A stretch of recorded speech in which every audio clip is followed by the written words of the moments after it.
সাইদি সাহেব একদিন আমার সাথে ঘটনা, ওনার শেষ হজ আর আমারও শেষ হজ না, শেষ হজ না আমার, এটা ভার্সিটি জীবনের শেষ হজ আমার। এরপরে আমার আল্লাহ হজ করাইছেন। তো সেই বছর আমি আর উনি একসাথে হজ করেছি। বিদায়কালে মসজিদে নববীতে আমার ডিউটি ছিল। ওই সময় উনি এসে আমাকে বললেন, বাবা আমাকে একটু জায়গা করে দেওয়া যাবে? যদি ভিতরে যায় তাহলে আমার কাফেলা ছুটে যাবে, সময় নেই। তো আমি বললাম, আপনাকে জায়গা করে দেবো না, কাকে জায়গা করে দেবো? পরে ওনার হাতটা ধরে নিয়ে যা, যারা হজ করেছেন জানবেন, বাবু সালাম প্রত্যেকটা গেট চওড়া এবং দুটা করে চেয়ার রাখা থাকে, পুলিশ বসে থাকে। ওই পুলিশ ভাইদেরকে বললাম, এ হচ্ছে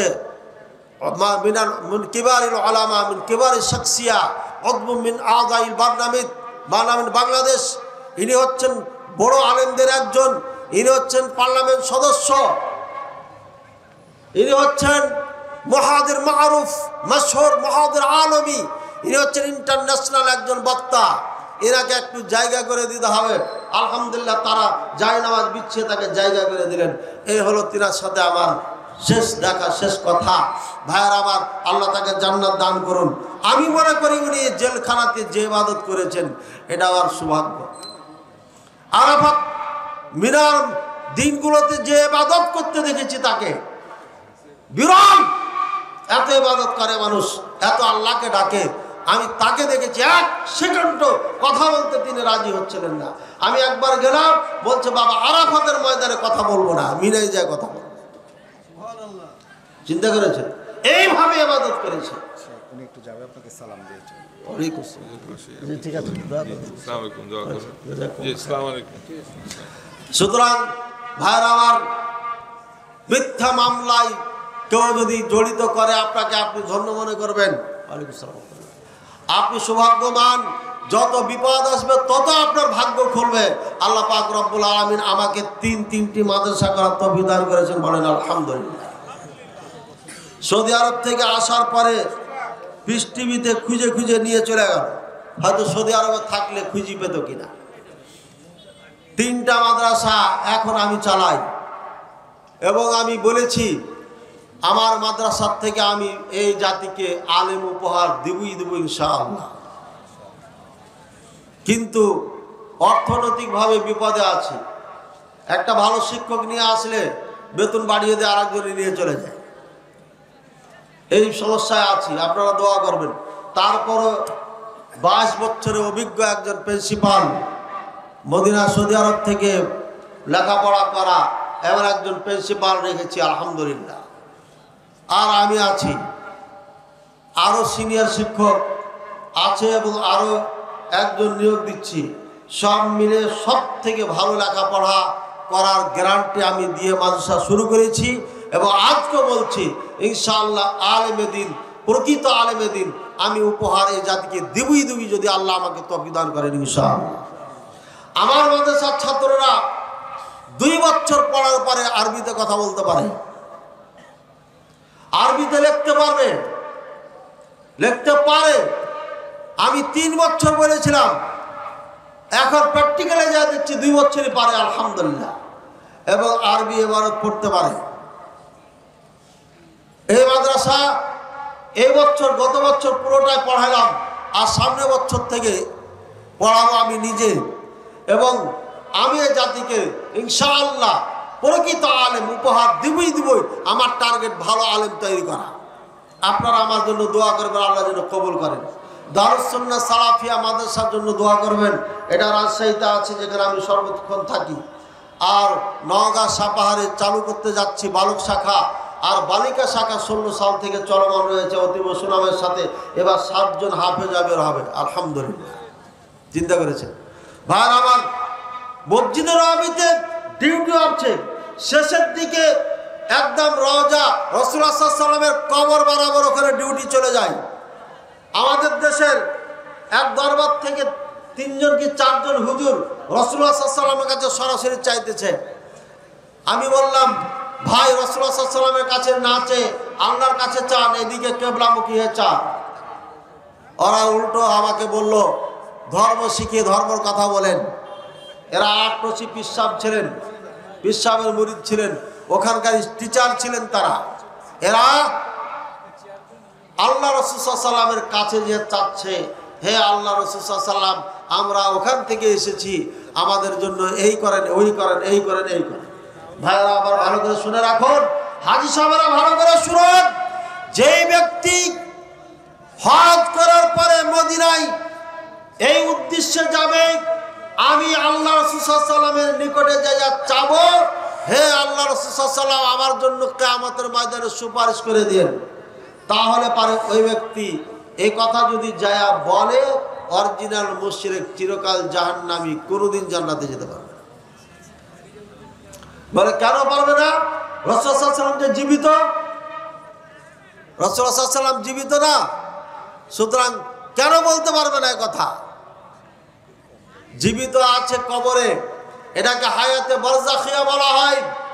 দুনিয়ার মতো নয় যে একজন জীবিত মানুষের কাছে আপনি যা ইচ্ছা তা চাইতে পারেন, যেটা তার ক্ষমতা আছে সেটা সে দিতে পারে, কিন্তু মৃত্যু ব্যক্তি কোনো কিছু দেওয়ার ক্ষমতা রাখে না, তাই তার কাছে চাওয়া এটা হচ্ছে শিরক। সুতরাং যারা কবরে যে চাই রাসূলুল্লাহ সাল্লাল্লাহু আলাইহি ওয়াসাল্লামের কাছে গিয়ে চাইলে পারে সে অরিজিনাল মুশরিক, চিরকাল জাহান্নামে, কোনোদিন জান্নাতে যেতে পারবে না। ওয়ালা তাদউ মা'আল্লাহ ফালা তাদউ মা'আল্লাহি আহাদা, আল্লাহ পাক রব্বুল আলামিন বলে দিয়েছেন, আল্লাহর সাথে কাউকে ডাকবে না। আল্লাহ ছাড়া কাউকে ডাকা, দোয়া করা, চাওয়া হচ্ছে শিরক। আযযাবহু লিগায়রিল্লাহ, আল্লাহ ছাড়া কারোর জন্য জবাই করা শিরক। কেউ যদি মাজারে গিয়ে গরু জবাই করেন উরুস মোবারকের নাম দিয়া, তাহলে পারে অরিজিনাল মুশরিক, চিরকাল জাহান্নামী, কোনোদিন জান্নাতে যেতে পারবেন না। ভাইয়ের আমার, আল্লাহ পাক রব্বুল আলামিন বলেছেন, আফারাইতুমুল লাতা ওয়াল উজ্জা ওয়া মানাতা সালিসাতাল উখরা, হে মানব জাতি, হে মুহাম্মদ সাল্লাল্লাহু আলাইহি ওয়াসাল্লাম, আপনারা কি দেখেন না লাত, উজ্জা, মানাত, এই তিনজন নেক ব্যক্তি ছিল, ভালো ব্যক্তি ছিল, এদের কবরকে পাকা করে এই মুশরিকেরা ওখানে গরু জবাই করত, ওখানে মান্নত মানত, চাদর দিত, আগরবাতি মোমবাতি জ্বালাইত, এই জন্য তারা মুশরিক হয়েছে। পরবর্তীতে আমর বিন লুহাই নামে একজন শাম দেশ থেকে একটা মূর্তি নিয়ে এসে কাবাতে রাখে। এর আগ পর্যন্ত লাত, মানাত, উজ্জা, হবল কবলের এরা পূজা করত, এই জন্য তারা হচ্ছে আপনার মুশরিক। আর বাংলাদেশে শাহজালাল, বাইতুল বুস্তামি, আশাপাড়ার যত ধরনের বাবা রয়েছে, তাদের কবরে চাদর দিলে পারে মুশরিক হবে না কেন? তাদের কবরে টাকা দিলে মুশরিক হবে না কেন? তাদের কবরে মোমবাতি জ্বালালে কেন মুশরিক হবে না? তাদের কবরে আগরবাতি জ্বালালে কেন মুশরিক হবে না? তাদের কবরে গরু জবাই করলে কেন মুশরিক হবে না? হিন্দুরা মূর্তির কাছে যায় বলি দেয়, খাসি জবাই করে, গরুও জবাই করতে দেখলাম। গরু খাসি জবাই করার কারণে তারা যদি মুশরিক হয়ে যায়, তাহলে আপনি মুখে দাঁড়িয়ে রেখে পাঞ্জাবি জুব্বা গায়ে দিয়ে, পাগড়ি মাথায় দিয়ে বিসমিল্লাহ বলে বাবার দরবারে জবাই করলে মুশরিক হবেন না। এটা কে বলেছে আপনাকে? ভাইয়ের আমার, উরুসের নাম দিয়ে আমাদেরকে মুশরিক বানানো হয়েছে। এটা মুসলমানদের মধ্যে ছিল না, সাহাবায়ে কেরামদের মধ্যে ছিল না, তাবিঈনে কেরামের মধ্যে ছিল না। 700 শতাব্দী পর্যন্ত আমি চ্যালেঞ্জ করছি, এই দরবার কবর কেন্দ্রিক কোনো ধরনের ধর্ম ছিল না। 700 শতাব্দীর পরে এই বাবা বের হয় শিয়াদের মধ্যে থেকে, শিয়াদের এই বাবার পূজা শুরু করে। এরপরে আপনার আমাদের মুসলমান ভাইরা তাদের থেকে ধার করে তারা কবর পূজা শুরু করে। এই জন্য আমাদেরকে ইব্রাহিম আলাইহিস সালামের ভূমিকা পালন করতে হবে। ইব্রাহিম আলাইহিস সালাম সর্বপ্রথম এই বাবাদের যে পূজা হতো যেগুলোকে ভেঙে খান খান করেছিল, আর বিপক্ষে দাঁড়িয়েছিল কেটা? বলেন, নমরুদ। আজকে শিরকের বক্তব্য দেওয়ার কারণে যদি কাউরি গায়ে জ্বালা পোড়া সৃষ্টি হয়, তাহলে বুঝা নেবেন এটা নমরুদের সন্তান এখনো বেঁচে আছে। আর মুসলমানদের উপরে নির্যাতন করেছিল কেটা? চরমভাবে নির্যাতন করেছিল কে? ফিরআউন। সমস্ত মুসলমানকে দাস বানিয়ে রেখেছিল, বিরাট টাকার দাস বানিয়ে রেখেছিল তারা তাকে। মুসলমানদেরকে নিয়ে সেই পিরামিড বানাইছে, মুসলমানদেরকে দিয়ে মিশরের রাজ দরবার বানিয়েছে। এই ফেরাউন মুসলমানদের উপর জুলুম অত্যাচার করেছে। এই জুলুম অত্যাচার এখন কে করে মুসলমানদের উপরে? ফেরাউনি কায়দায় কে জুলুম করতেছে বলেন না কেন? ভয় পাচ্ছেন? মোদি মোদি মোদি। এই মোদি মুসলমানদের উপর জুলুম অত্যাচার করে, মুসলমানদের বাড়িঘর ভেঙে ফেলছে মোদি, মুসলমানদের মসজিদ ভেঙে মসজিদ তৈরি করছে এই মোদি সরকার। এই জঙ্গি সংগঠন ইসকন, এই মোদি তৈরি করা সংগঠন। এই মোদি মুসলমানদেরকে সম্মান করতে জানে না। যেই মুসলমান 800 বছর রাজত্ব করেছে, দিল্লির মসনদ থেকে ভারত, পাকিস্তান, বাংলাদেশ সব এই ভারত উপমহাদেশকে শাসন করেছে, মুসলমানদের ইতিহাসে দেখাতে পারবে না কোনো হিন্দুর উপরে জুলুম করেছে, কোনো হিন্দুর মন্দির ভেঙে মসজিদ তৈরি করেছে। আজকে শত শত বছর পরে এসে এই মোদি সন্ত্রাস মসজিদ ভেঙে মন্দির তৈরি করছে। এটাই হচ্ছে এই জমানার ফেরাউন ভারত উপমহাদেশে। এমনি ভাবে ফেরাউনের আড্ডা পান্ডা চামচা যারা ছিল, সৈনিক যারা ছিল, তারা মুসলমানদেরকে প্রহার করত, তারা মুসলমানদের উপর জুলুম নির্যাতন করত, কিন্তু জোর করে ফেরাউনকে ডাকাইতো না, পিঠে পিঠে পিঠে ফেরাউন ফেরাউন করাইতো না। কিন্তু এই ইসকন সংগঠন এত খারাপ, এত নিকৃষ্ট, এরা গরুর পেশাব খেতে খেতে মাথা মগজ হারিয়ে ফেলেছে। এরা একটা জিন্দা মুসলমানকে মারতে মারতে শ্রীরাম বলাইতে বলাইতে বলাইতে মেরে ফেলে। আর এরা আমাদের বাংলাদেশে সাম্প্রদায়িকতার শিক্ষা দেওয়া আপনার স্লোগান দিয়ে যাচ্ছে। নির্লজ্জ এরা, বেহায়া বেশরম এরা, এদের লাজ লজ্জা নাই, যার কারণে বাংলাদেশকে নিয়ে কথা বলে। নিজের দেশের মুসলমানকে তারা সিকিউরিটি নিরাপত্তা দিতে পারে না, নিজেরাই মুসলমানকে হত্যা করছে, বাড়িঘর ভেঙে ফেলছে। আর ওই জালেম সন্ত্রাস সরকার কিভাবে বাংলাদেশের উপরে কথা বলতে পারে? আপনাদের এলাকায় হিন্দু আছে না নাই? আপনারা কি হিন্দুর উপরে জুলুম করেন? এই কোন হিন্দু আছেন আপনাকে উপরে জুলুম করেছে, ধর্মীয় কারণে জুলুম করেছে, আপনাকে মেরেছে, আপনার মন্দির ভেঙেছে, আপনার মূর্তি ভেঙেছে, একজন হিন্দু এসে মাইকের সামনে বলেন, তাহলে পরে আর কোনোদিন ওয়াজে বলবো না। পৃথিবীতে যত দেশ আছে, আমি ভারতে থেকেছি 4 বছর, ভারতে গরু জবাই করতে দেয় না, এরা গরুকে মা বানিয়েছে। এক হিন্দুকে জিজ্ঞাসা করছে, কথাই বলছে সাংবাদিক, তখন বলছে, আরে তোমার মা আছে? কইছে আছে। কোথায় আছে? কইছে বাড়িতে আছে। বাড়িতে আছে, বাইরে বের হয়? বের হয়। আবার বাড়িতে থেকে বাড়িতে যাই কিনা? যাই। কাপড় পরা আছে না? ন্যাংটা উলঙ্গ হয়ে বের হয়, উলঙ্গ হয়ে থাকে? কইছে না, কাপড় পরে থাকে। তো তোর গায়ে যে মা হলো, তাকে কাপড়ও পরাইস না, বাড়িতে নিয়ে যাস না, তাকে কাপড় পরা। তোর মার যে লজ্জা স্থান দেখে নিলে সবাই, গায়েকে মা বানাইছে, তো গায়ের লজ্জা স্থান দেখে না মানুষ? হ্যাঁ, আর তোর মার দুধ ধরে সবাই টানে কা? হ্যাঁ, আমরা মুসলমানরা টানলু, তোরা টানুস কেন? গায়ে তোদের মা হলো, তো দুধ ধরে টানিস কা? তোর মা যেই চাই সেই দুধ ধরে টানে কেন? কেমন মা তোদের? মানে গোবর খেলে যা হয়, গোবর খায় আর মুখ খায় আর দুধকে ঢালে পানিতে, এই হলে জাত। আর এই জাত আমাদেরকে আবার সাম্প্রদায়িকতা শিখায়, ভালোবাসা শিখায়, ভাতৃত্বতা শিখায় আমাদেরকে।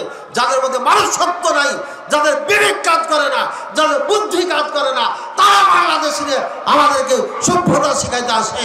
এটা হচ্ছে সব থেকে বোকামি, এটাই হচ্ছে তাদের সব থেকে মূর্খতার পরিচয়। আল্লাহ তাআলা বুঝার তৌফিক দান করুন, দুর্বল হবেন না। তবে একটা প্রশ্ন করি আপনাদেরকে, এখন ভারত থেকে সব কামান টামান সেট করে রেখেছে ওরা গোটা চারিদিকে বাংলাদেশে। কারণ কি জানেন? ওরা যুদ্ধ করবে আমাদের সাথে। কেন? মাথা কেন নষ্ট হয়ে গেল? মাথা নষ্ট হওয়ার কারণ কয়টা? 1 নম্বর কারণ হচ্ছে বাংলাদেশটা ওরা দাদার দেশ মনে করছিল, এটা যে যেমন চাই তেমনি ব্যবহার করবে, এটা হলো না তাদের। 1 নম্বর। 2 নম্বর, আমাদের এয়ারফোর্সের প্রধান, তিনি বলেছেন যে আমরা জাপান থেকে অস্ত্র ক্রয় করব,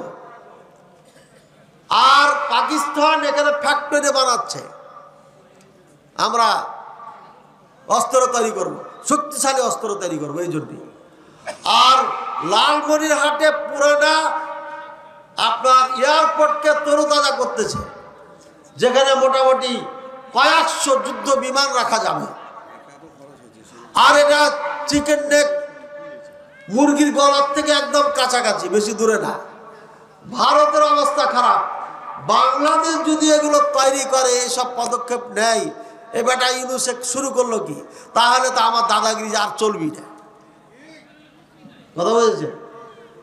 আর ডক্টর ইউনুস জাতিসংঘে একটা মিটিং ছিল না, গেছিল না কিছুদিন আগে, হ্যাঁ? এই লোকটার আমি বিরোধী ছিলাম আগে শুনতাম, জানতাম যে গ্রামীণ ব্যাংক ওয়ারি, এই সুদী ব্যাংক নিয়ে এসছে সে, এই জন্য তার উপর একটা ক্ষোভ ছিল আমার। কিন্তু পরে সে নিজে বলেছেন না আমি একটা কর্মচারী, তো যে কর্মচারী হলে এটা সুদী ব্যাংক, নিঃসন্দেহে এটা হারাম জায়েজ না। আল্লাহ যেন তাকে বুঝে এটাও দেয় যে সুদী ব্যাংকে ইসলামী ব্যাংকে যেন পরিণত করে, বলেন আমিন। তো যা হোক, যে উনি ক্ষমতায় আসছেন, এটা একটা বাংলাদেশের জন্য সৌভাগ্য মনে করতে হবে, তাড়াহুড়া করেন না। উনি ওখানে যাওয়ার পরে গোটা বিশ্বের নেতারা তার পাশে দাঁড়িয়ে দাঁড়িয়ে ছবি নিয়েছে, তার সাথে বসে মিটিং করেছে। নোবেল পুরস্কৃত একজন মানুষ দেশ প্রধান হয়েছে পৃথিবীর ইতিহাসে, এটাই প্রথম। দেশ প্রধান হয় বেশিরভাগই গুন্ডা, মাস্তান, সন্ত্রাস আর চালবাজি যারা বেশি জানে তারা। এই বেচারা তো শান্তিতে কি পেয়েছে, নোবেল পেয়েছে। শান্তিতে নোবেল পাইয়া প্রধানমন্ত্রী হয়, দেশ প্রধান হয়, এটা প্রথম ইতিহাস হচ্ছে বাংলাদেশে। এই জন্য এই লোকটাকে সবাই ভালোবাসে আর সবাই তার সাথে মিটিং করেছে। এখন মোদিজি দেখতেছে কিরে, ছোট্ট একটা দেশ যাকে আমরা কিছু মনেই করি না, আর তার প্রধানের সাথে সবাই তো আতু শুরু করেছে, তাহলে তো আমার দাদাগিরি শেষ। এই দেখে আমার মাথা গেছে খারাপ হয়ে, বুঝছেন। আর একটা কারণ তার, যেটা বহুত আগেকার পিপাসা, পাকিস্তান থাকতে যে চিটাগাংয়ের কারণে ত্রিপুরায় ঢুকতে পারে, মণিপুরায় ঢুকতে পারে না। যদি চিটাগাং পেয়ে যায় তাহলে আরামে তাদের জাহাজ চলে যাবে। এই জন্য চট্টগ্রামটাকে যদি কোনো কৌশল করে নিতে পারি তাহলে পারে কাজ হয়ে যাবে। এটা একটা স্বপ্ন আগে থেকেই ছিল, পাকিস্তান থেকে পৃথক হয়ে গেছে, এখন তো ব্যবহার করতে পারবো। কিন্তু বিগত সরকার আমাদের যারা ছিলেন তারা কিন্তু দেয় নাই।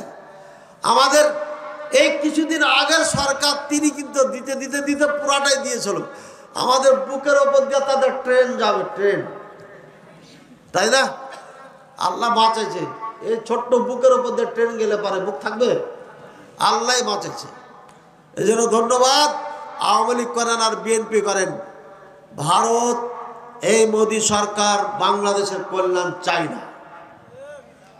তারা জাতীয় ইস্যুতে বাংলাদেশের বিপক্ষে সবাই। কংগ্রেসের যে প্রধান, তারও সুর একটাই। আমার এই বেটিটা কি করেছে, এই বেটি কাফনের কাপড় পরে বেড়ায়, যেটা হে কয়েছে কি যে শান্তি বাহিনী পাঠাবো বাংলাদেশে। তোর শাড়ি দেয়া বান্ধা এমন করে প্যাকিং করে পাঠাবো, বুঝতে পারিস না। শান্তি বাহিনী বাংলাদেশে পাঠানো লাগবে না, তোমার দেশে বাংলাদেশ থেকে শান্তি বাহিনী পাঠানো দরকার।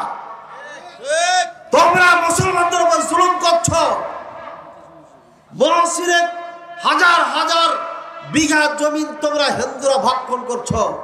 তোমরা আমাদের মুসলমানদের উপরে, মুসলমানদের জমিনের উপরে বসবাস করছো। মুসলমানদের জমির উপরে এয়ারপোর্ট বানিয়েছ, তোমরা পার্ক বানিয়েছ, মুসলমানদের জমির উপরে তোমরা অনেক কিছু বানিয়ে রেখেছ। মুসলমানদেরকে যেটা অর্থ করে দিয়ে গেছে সেই জমি তোমরা ভক্ষণ করছো। আর ইমামদেরকে 500 টাকা দিয়ে তুমি মুসলমানদেরকে বোকা বানাচ্ছ। তুমি হচ্ছ জালেম, মুসলমানদের উপর জুলুম করছো। গরু জবাই করতে দাও না, প্রকাশ্যে কুরবানি দিতে দাও না, আর তুমি শান্তি বাহিনী আমার দেশে পাঠাইবা। নির্লজ্জ, বেহায়ার মতো কথা বলার জায়গা পাও না। ভাইয়ের আমার, যা হোক, বাংলাদেশকে নিয়ে ষড়যন্ত্র করছে, আল্লাহ তাআলা আমাদেরকে হেফাজত করুন। আমি যে প্রশ্নটা করতে চাচ্ছিলাম, এখন যদি ভারত আমাদের উপর হামলা করেই বসে,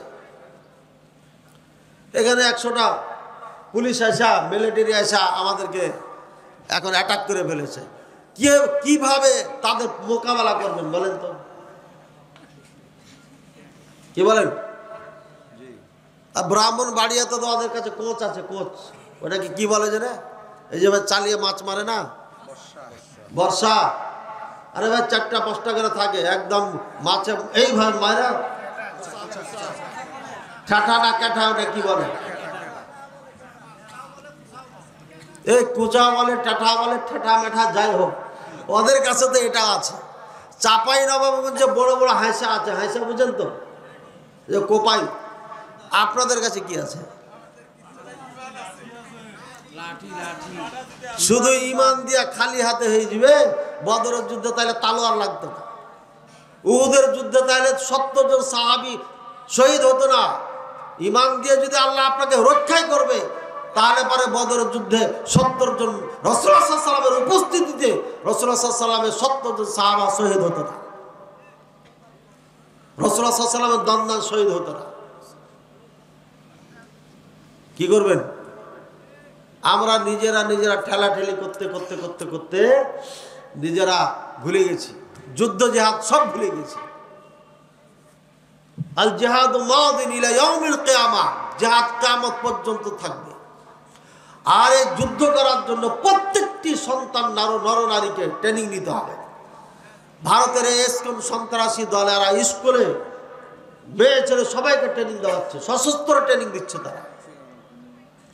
এই জন্য আমি ফেসবুকে লিখে দিয়েছি, 25 সাল শুরু হোক, প্রত্যেকটি প্রতিষ্ঠানে সশস্ত্র ট্রেনিং এর মাধ্যমে প্রত্যেকটি প্রতিষ্ঠানে সন্তানদেরকে আপনার ট্রেনিং দিয়ে অস্ত্র চালানো শিখাইতে হবে।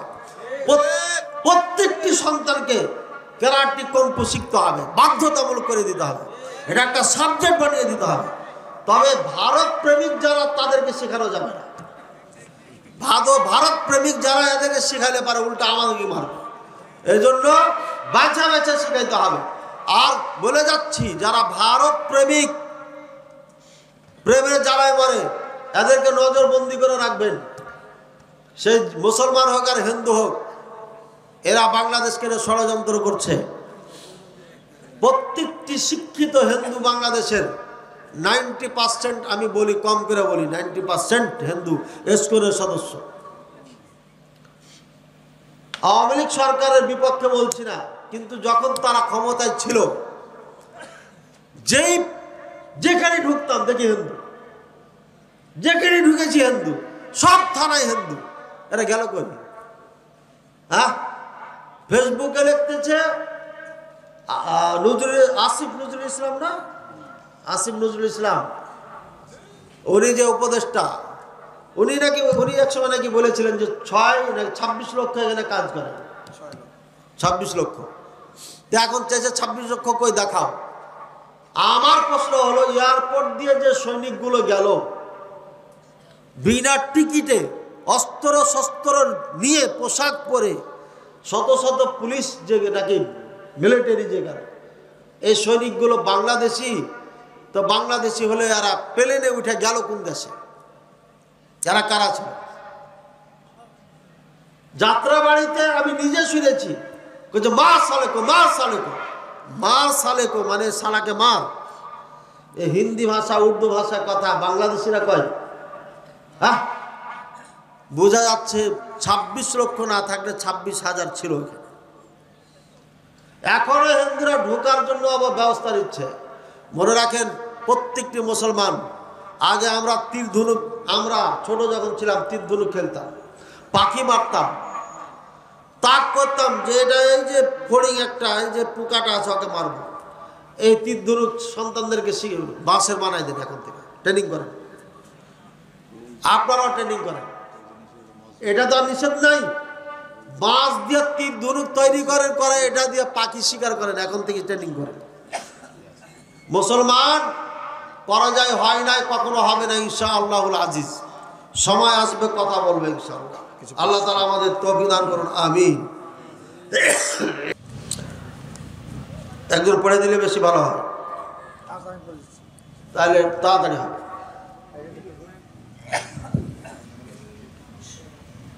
সাহেব, তামাকজাতকরণ, পান, সুপারি চাষ করা ইসলামের দৃষ্টিতে জায়েজ কিনা প্লিজ জানাবেন। তামাক, জর্দা, গুল এগুলো একদম হারাম, কোনো দ্বিমত নেই। এর থেকে যা ইনকাম হবে সব হারাম, এর থেকে খাওয়া দেওয়া যে রক্ত মাংস হবে সব হারাম। আর যেটা হারাম দিয়ে তৈরি হবে এটা জান্নাতে যাবে, ঠিক আছে? এগুলো করা যাবে। সুপারির ব্যাপারটা যেটা, আর পানের ব্যাপার, সুপারিটা হারাম ডাইরেক্ট বলা যাবে না, পানটাকে হারাম বলা যাবে না, পান হালাল। কিন্তু এর সাথে যে জর্দা খাওয়া হয় এর জন্য আমরা বলি পান হারাম, এই জন্যই বলি। শুধু পান হারাম না, পানের সাথে জর্দা দেওয়া হয় তাই জর্দা হারাম। এই জন্য পানও চাষ না করা, কারণ পানের কারণেই জর্দা এসছে। মিডল ইস্টে আমরা সৌদি আরবে ছিলাম, কোনো পান টান নাই, বাঙালি ছাড়া পান খাই না। তো ওদের কি চলে না? পানের এত উপকার থাকলে পুরা বিশ্বে পান ব্যবহার চাষ করত। কিন্তু এই বাংলাদেশ ভারত ছাড়া পান চাষ কোথায় মনে হয় না, আমার জানা মতো হয়। জি, তারপরে গত সপ্তাহে এক হিন্দু ছেলে ফেসবুকে মহান আল্লাহ তাআলাকে গালিগালাজ করে কিছু মন্তব্য করেন। এটি আমাদের পাশের এলাকায় হয়েছে। অনেকে খেপে গিয়ে ঝামেলা হয়েছে। মুসলিম হিসেবে এমন ঘটনা হলে কি করণীয়? আল্লাহ রসুল মোহাম্মদ রসুল্লাহ সাল্লামকে কেউ যদি গালি দেয়, ইসলামী আইনে তাকে যে কেউ হত্যা করে দিবে, আর বিচার হবে না। আল্লাহ রসুল সাল্লামকে গালি দিলে পারে, আল্লাহকে গালি দিলে পারে, ওর কোনো বিচার নাই, যে কেউ তাকে হত্যা করবে। এটা ইসলামী আইনের কথা বলছি আমি, কথা বলছেন। আর যদি তোবা করে, যে তোবা করে দিয়েছে আমি ভুল হয়ে গেছে, তাও তাকে ছাড়া যাবে না, তাকে হত্যা করতে হবে। আল্লাহ রসুলকে নিয়ে কথা বললে পরে এটা এমন মারাত্মক, পৃথিবীর যে কোনো পাপ থেকে তওবা করলে ওকে ক্ষমা করবে ইসলামে আইনে। কিন্তু আল্লাহ রসুলকে গালি দিলে পারে তার ক্ষমা নাই, তাকে হত্যা করতেই হবে। আর কেউ যদি হত্যা করে দেয় ইসলামের আইনে তার বিচার হবে না। মা, এখন বাংলাদেশে যদি এমন কেউ করে তাহলে কি করবেন? হত্যা করতে পারলে, হত্যা করলে তো আপনাকে হত্যা করবে। এটা গণতন্ত্র আইন, ব্রিটিশদের রেখে যাওয়া আইন, এটা ইসলাম চলে না। তাহলে আর পা বেঁধে লটকাই দিবেন, পা বেঁধে লটকাই আর জুত মতো পিটাইবেন, যত পারেন পিটাইবেন। আমি এটা বলে দিয়ে গেলাম, না হলে আল্লাহর কাছে ধরা খেয়ে, বুঝছেন? পিটতে পিটতে মেরে ফেলে দিলে বড় বিচার আল্লাহর কাছে হবে না, দুনিয়াতে আপনার বিচার হতে পারে। তাকে মাফ করা যাবে না, শুনলে পরে জিভ চেনা ছেড়ে ফেলে দিতে হবে, কোনো ক্ষমা করা যাবে না। বাংলাদেশে 90% মুসলমানের দেশে সাহস পাই কেমন? কাপুরুষ মুসলমান কোথাকার, চোখের সামনে মুসলমানকে জবাই করছে। এত এই মুসলমানের দেশে একটা লয়ারকে হত্যা করে দিচ্ছে, এত সাহস পায় কোথায় এই মামুর বাচ্চারা? কে সাহস দিয়েছে এত? কাপুরুষ কোথাকার মুসলমান, যে মুসলমানকে দেখে গোটা বিশ্ব কেঁপেছে। 30,000 সৈনিক, 3 লক্ষ সৈনিককে পরাজয় করে ইরান জয় করেছে, পারস্য দেশ জয় করেছে। এই কাপুরুষ হয়ে গেলেন কেমনে আপনারা? আজকে চোখ রাঙ্গা কথা গাই, চোখ রাঙ্গার কথা বলার পিছনে একটাই কারণ, আমাদের যারা নেতা এরা হচ্ছে পাশ্চাত্যের গোলাম। এই গোলামেরা তাদের কথা শুনে আমাদেরকে হাত পা লড়াইতে দেয় না। খুলনায় এক মৌলভী সাহেব ঘোড়া কিনছিল, তাই আমাকে জঙ্গি বানিয়ে থানায় নিয়ে এসেছিল। বলছে, না ভাই, আমি তো এমনি কিনেছি, এটা আমি জঙ্গি টঙ্গি না। আরে ঘোড়াই উঠতে দিবে না, এমন অবস্থা। এই জন্য আমরা আজকে একদম হাত খালি। আরে ক্যারাটিও জানি না, নিজে আত্মরক্ষা করবে, ক্যারাটিও শিখতে দিবে না, খালি দাঁড়িয়ে থাকবে। এমন একটা অবস্থা বানিয়ে ফেলেছে। আমাদের নেতারা পাশ্চাত্যের দাসত্ব করার কারণে তারা যা বলেছে ওটা বলে বলে আমাদেরকে বলে মৌলবি মানে মৌলবাদ, মৌলবি মানে সন্ত্রাস, মৌলবি মানে এটা বলে আমাদেরকে একদম বসিয়ে দিয়েছে বাড়িতে, কোনো কিছু করতে দেবে না। এই জন্য সরকারকে বলছি, এই দেশ রক্ষার জন্য প্রত্যেকটি নাগরিককে কারাটি শিখাতে হবে, কম্বু শিখাতে হবে, অস্ত্র চালানো শিখাতে হবে। জি, জানাজার নামাজে সানা আছে কিনা? জানাজার নামাজে সানা নাই, পৃথিবীর কোনো কেতাবে নেই। কেতাব বলা ঠিক হবে না। পৃথিবীতে আসমানের নিচে জমিনের উপরে কোথাও কোরআনে নাই, কোথাও বিশুদ্ধ হাদিসও নেই। একটা হাদিস দেখাই দিবেন, হানাফি হয়ে চলে যাব। সানা পড়ার ব্যাপারে কোথাও একটি বিশুদ্ধ দলিল আপনার নেই। আইলো থেকে সানা, এই সানা আইলো থেকে এটা জানতে হবে না। সানা নিয়ে ঝগড়া। সানা মানে আমাদের এলাকায় আবার বলে আলু ভর্তাকে, ভর্তা আছে না, বেগুন ভর্তা, আলু ভর্তা, এলাকায় সানা বলে। এই সানা নিয়ে ঝগড়া। বলছে 5 ওয়াক্ত সালাতে, নফল সালাতে সানা বলি না, সোহানাকা বলি, আল্লাহ বাহিদ বানি বলি। তাহলে পরে জানাজা নামাজে বলতে হবে কিনা? একদল বলছে বলতে হবে, একদল বলছে বলতে হবে না। যে বলছে বলতে হবে ওরা ওটা ধরে নিয়েছে, ফাতিহা কি বাদ দিয়ে দিয়েছে। যেটা নিয়ে কোনো ঝগড়া নয় ওটা বাদ, যেটা নিয়ে ঝগড়া ওটা ধরে নিয়েছে। বুখারীতে স্পষ্ট হাদিস, ইবনে আব্বাস রাদিয়াল্লাহু তাআলা আনহুমা জানাজার সালাতে সূরা ফাতিহা পড়েছেন। আজও মক্কা মদিনা গোটা আরব দেশে সূরা ফাতিহা পড়ে, বলেন সুবহানাল্লাহ। ওই সবাই সূরা ফাতিহা সবাই পড়তো, কুফার মানুষেরা পড়তো না, যেখান থেকে শিয়াদের জন্ম হয়েছে।